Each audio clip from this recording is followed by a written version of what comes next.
focus? Well, I thought I was going to have a nice calm morning to review my notes for what I had written earlier in the week, only to look out this morning that I had 9 cows to chase out of the garden. That's no small task. I've had challenges before just getting one out. So I'm actually quite surprised that I'm even here. But they did. They cooperated. They're gone. And how did you do it? How did you do it? I ran around with a stick in the yard, in my calm fashion. So, what else was to do? And they finally got the message that they shouldn't be nibbling on my beets and the squash and everything else. So that's what I do. I'm Ram Kalsa, and I've got a small organic farm called Shanti Homestead. And with this calm month coming to an end, I think, there's a lot of ways to focus and to get to a calm place. And my theme for me for a long time has been, what brings peace to your heart? So Neil asked me to share some of my adventures that got me here. It was a 50-year journey. So I have about 1.5 minutes for each 10 years to share. And I thought I could work through that one pretty good because this is not my regular venue here. My spiritual quest started in the late 60s with yoga, meditation, and a change in diet. All of these seem to incorporate all that was missing from my Lutheran upbringing. In Phoenix at that time, I connected with Kundalini Yoga. Changes in my views started to happen. Certainly did. At that time, I was working on large-scale computer systems, which didn't really resonate with my new quest involved here. So I ended up taking a leave of absence from work, headed to Toronto, Canada, and knew I had a place to stay at an ashram for a short time. The ashram was in downtown Toronto, not exactly an isolated place. At that time, there were 15 people living in a large house. All was new for me. I had never lived with that many people before.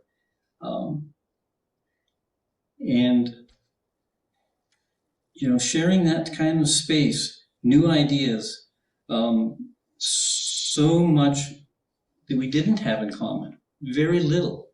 But the one thread that ran through that held the group together was the searching for truth and how and what and why we're really here.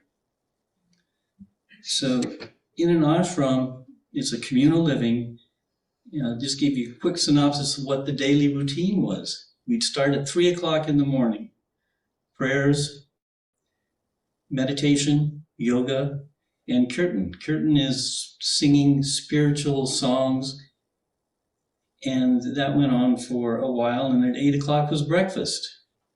After breakfast, off to work or whatever, and then in the evening, we did and taught yoga classes, and that was pretty much the regular routine for quite a few years, actually. After about 10 years, we had built a health food store and an accredited massage therapy school. So much for my short-term absence from work in Arizona. A lot of turmoil at times when making business decisions, whether they were for personal gain or for the group. A big learning curve there. I feel it's important to look deeply into our actions to see if they really bring peace to our heart or just bolster our ego. Examples of that. Things that are kind of hidden behind the scenes of our thoughts.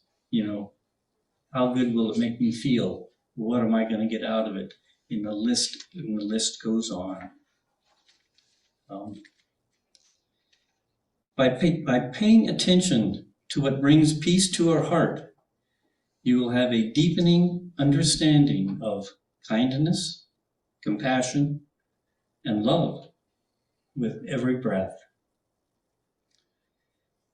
How I get there, I think there are many ways. I call them guideposts, or studies, or teachings, like A Course in Miracles, Eckhart Tolle's teachings, Unity teachings, teachings of the Lotus Sutra. For me, poetry jumps that gap between the intellectual and some of my favorites are Rumi, Kabir, Hafiz, and the teachings of sayings of Lao Tzu in particular. Well, that's my 50 years. That's my story. And now it's been my intention now of how to grow plants and food and medicine and be part of the process in becoming one with it. That's what really brings calm and peace to me. So it's turned out to be a small farm now where all that is grown and harvested is shared by those who come and take a little time and share, and we all, those that come, just make it happen. And come and visit. The door is always open there. Even the gate? Even the gate this morning was wide open. We had guests. Thank you.